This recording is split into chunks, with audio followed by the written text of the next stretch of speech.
Kumaha Damang, saatnya Anda menyimak berita Bandung bersama saya, Dana Paramita. Sejumlah berita menarik akan kami sajikan untuk Anda dan berikut 3 berita utama hari ini.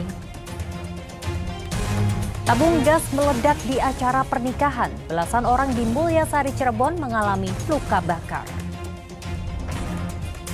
Melaju ugal-ugalan, sebuah mobil menabrak mobil lainnya dan pesepeda di Jalan Ahmad Yani, Bandung. Batal mogok produksi, perajin tahu tempe di Kota Cimahi naikkan harga dan perkecil ukuran tahu tempe yang mereka jual.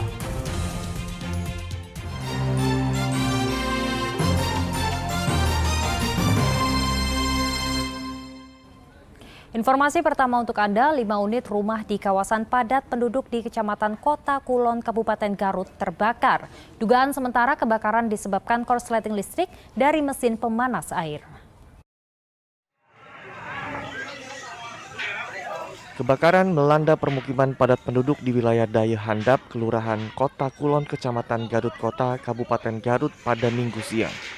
Api pertama kali muncul dari salah satu rumah yang diduga mengalami korsleting listrik pada mesin pemanas air. Kobaran api yang tiba-tiba membesar, lalu merambat ke bangunan lain, sehingga total keseluruhan rumah yang terbakar ada 5 unit, sedang satu rumah hanya terdampak kebakaran. Ini yang diakibatkan sementara dari gangguan korsleting listrik dari satu rumah yang terjadi kebakaran sangat cepat sekali sehingga mengakibatkan 5 rumah terbakar habis dan satu rumah terdampak dari kebakaran tersebut yang mengakibatkan kerusakan pada atap rumahnya. Pemadam kebakaran memanjat atap rumah warga lain untuk memadamkan api karena titik api sulit dijangkau. Setelah berjibaku selama 1 jam, pemadam kebakaran yang dibantu warga akhirnya berhasil memadamkan api. Tidak ada korban jiwa dalam insiden kebakaran, namun total kerugian mencapai miliaran rupiah. Eko Setiabudi melaporkan dari Kabupaten Garut. Tabung gas mengalami kebocoran dan meledak. Belasan orang di Desa Mulyasari Cirebon mengalami luka bakar. 7 diantaranya dirujuk ke rumah sakit karena mengalami luka bakar serius.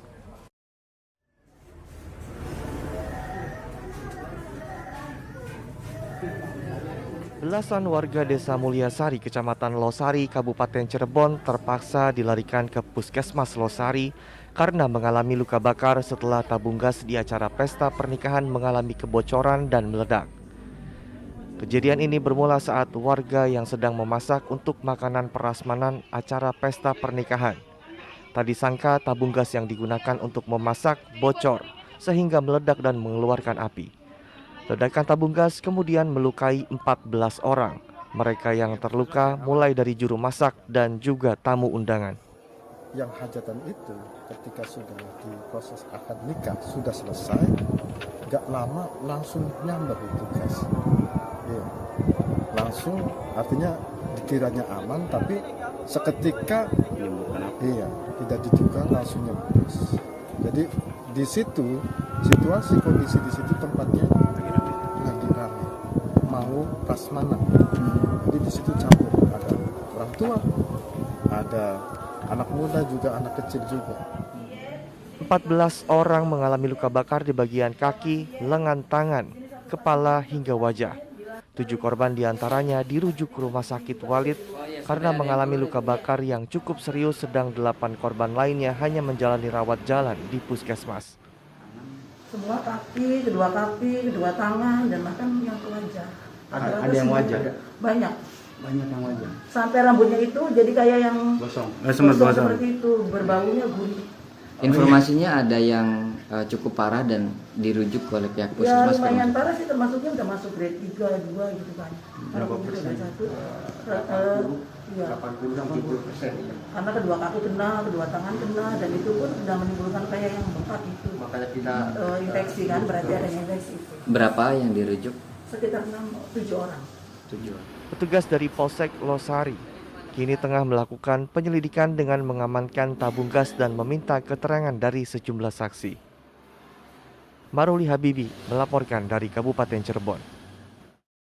Longsor menggerus satu rumah warga di Kampung Cijangkar, Sukabumi. Akibatnya salah satu penghuni rumah dirawat di rumah sakit karena terseret dan tertimbun longsor.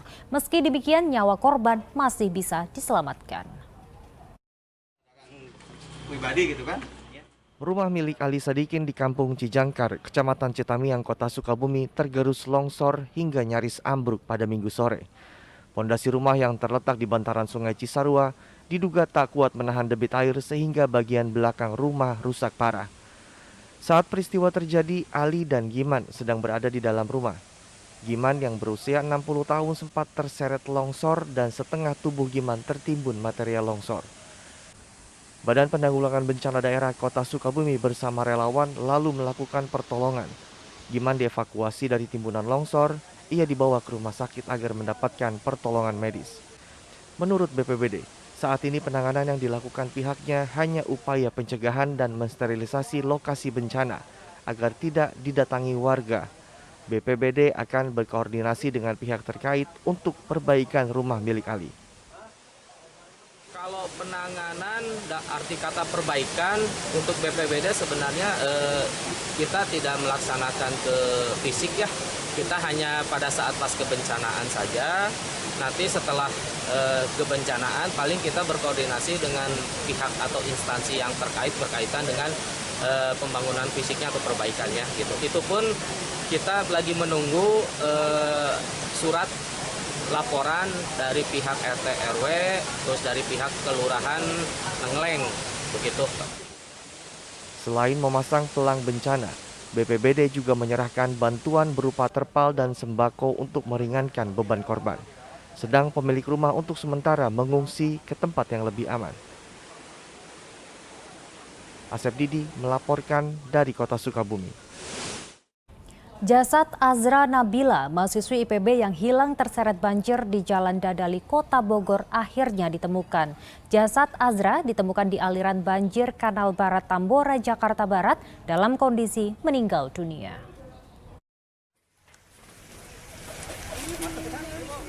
Suasana kesedihan terasa di RSUD Kota Bogor pada Minggu sore. Kedatangan ambulans yang membawa jasad Azra Nabila di ruang forensik disambut isak tangis keluarga. Jasad Nabila terlebih dahulu divisum dan diidentifikasi sebelum diserahkan kepada keluarga. Rencananya jasad Nabila akan dibawa ke rumah duka di Komplek Pertiwi Cilebut, Kabupaten Bogor untuk selanjutnya dimakamkan. Saat ini pihak keluarga mengaku merasa lega.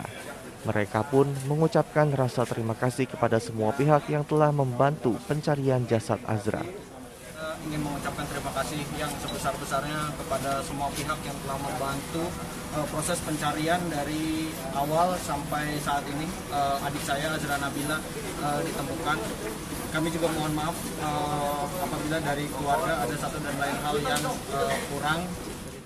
Sebelumnya jasad Azra Nabila ditemukan 89 km dari titik pertama kali korban hanyut dan hilang. Jasad korban ditemukan di aliran banjir Kanal Barat, wilayah Tambora, Jakarta Barat dalam kondisi meninggal dunia dan tubuhnya sudah membengkak pada Minggu siang. Usai dievakuasi dari tumpukan sampah di aliran kali ke daratan, Polsek Tambora langsung berkoordinasi dengan Polres Bogor. Jasad Azra dikenali dari ciri-ciri gelang di tangan kanannya.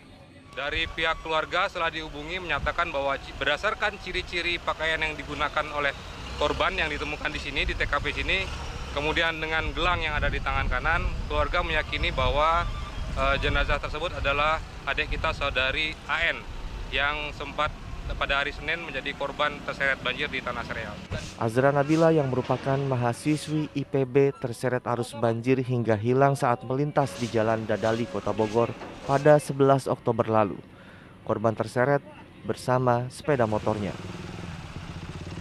Iwan Kurniawan melaporkan dari Kota Bogor dan Jayadi melaporkan dari Jakarta.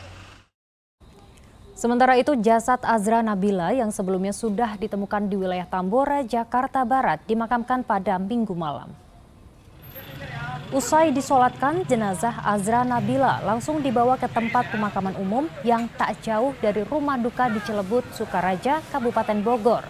Sejumlah tetangga, kerabat, rektor IPB bahkan wali kota Bogor, Bima Arya, turut mengantar almarhumah Azra ke tempat peristirahatan terakhirnya. Isak tangis terdengar saat peti yang berisi jasad Azra dimasukkan ke liang lahat. Di kesempatan yang sama, Wali Kota Bogor Bima Arya dan Rektor IPB Arif Satria mengucapkan bela sungkawa atas meninggalnya Azra. bersih dari dalam dan mohon maaf apabila ada hal-hal yang kurang berkenan, terutama bagi keluarga dan mendoakan keluarga agar diberikan kekuatan.